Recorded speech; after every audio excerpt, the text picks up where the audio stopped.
Bonjour à tous, c'est Monsieur Sévenant. J'ai décidé de réaliser quelques petites vidéos afin de répondre aux questions de mes collègues qui me demandaient quel logiciel j'utilisais ainsi que quel type de matériel j'utilisais pour réaliser les petites capsules vidéo que je poste sur YouTube à destination de mes élèves. Alors, le logiciel que j'utilise, il s'appelle CamStudio.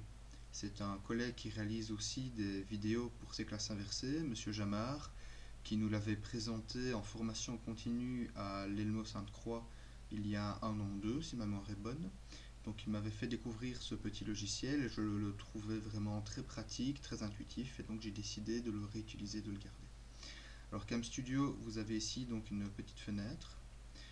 C'est un logiciel qui est gratuit, donc vous ne devrez pas payer. Il est open source, donc c'est-à-dire qu'il est tout de même régulièrement mis à jour par des informaticiens qui réalisent ça de façon gratuite sur leur temps libre. Voilà, il est facilement téléchargeable, il n'est pas trop lourd, donc pour moi il a vraiment toutes les qualités. Ici vous voyez qu'il est donc en train d'enregistrer pour la vidéo que je suis en train de faire en ce moment même.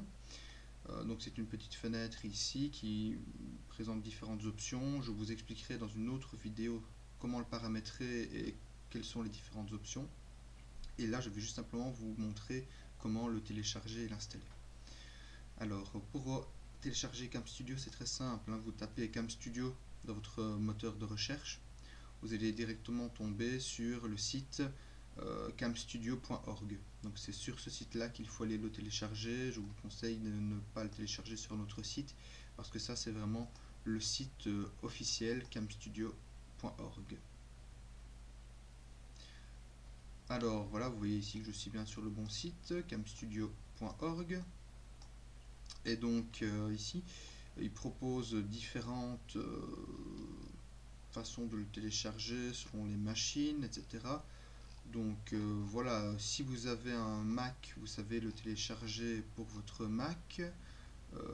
Si vous avez d'autres logiciels, vous pouvez aussi les télécharger. Il ne va pas forcément les remplacer, sauf peut-être pour les lectures de vidéos, où là vous devrez peut-être choisir le paramètre par défaut pour lire vos vidéos, parce qu'il permet aussi de lire les vidéos.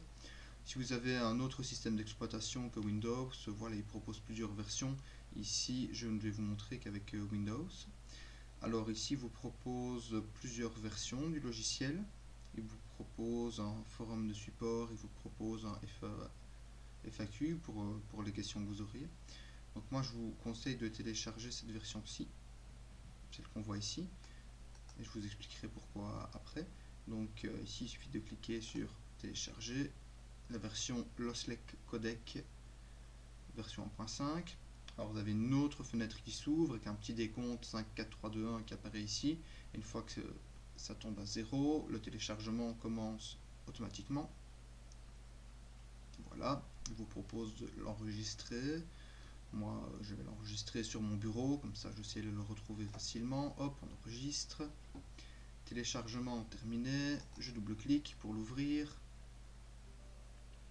Alors ici, normalement, vous voyez une fenêtre noire, c'est normal. Simplement mon ordinateur qui me demande, j'ai une petite fenêtre qui apparaît, et il me demande si je veux vraiment autoriser cette application provenant d'un éditeur inconnu à apporter des modifications sur mon ordinateur.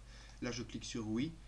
C'est tout à fait normal, c'est votre ordinateur vous demande ça à chaque fois que vous y installez un programme ou une application. C'est simplement pour être sûr que c'est bien de votre fait et que ce n'est pas quelque chose qui se fait automatiquement ou via un logiciel parasite, etc. Donc vous mettez oui, c'est tout à fait normal. Ici dans mon cas, il me dit que CamStudio a déjà été installé. Forcément, je suis en train de l'utiliser pour faire cette vidéo, c'est normal. Il me demande si je veux le réinstaller, je vais mettre oui, il n'y a pas de problème. Voilà, suivant, on accepte, on installe. Voilà, c'est déjà fini, ça va très très vite normalement. On clique sur terminer. Alors, une fois que c'est installé, on a cette petite icône, un carré gris avec en blanc une forme de caméscope qui va apparaître ici, donc qui va apparaître sur votre bureau. Et donc voilà, c'est fait, l'installation est terminée, vous avez CamStudio. Donc cette première petite vidéo est terminée. Dans la vidéo suivante, je vais vous expliquer comment paramétrer CamStudio. Je vous dis à bientôt pour cette prochaine vidéo.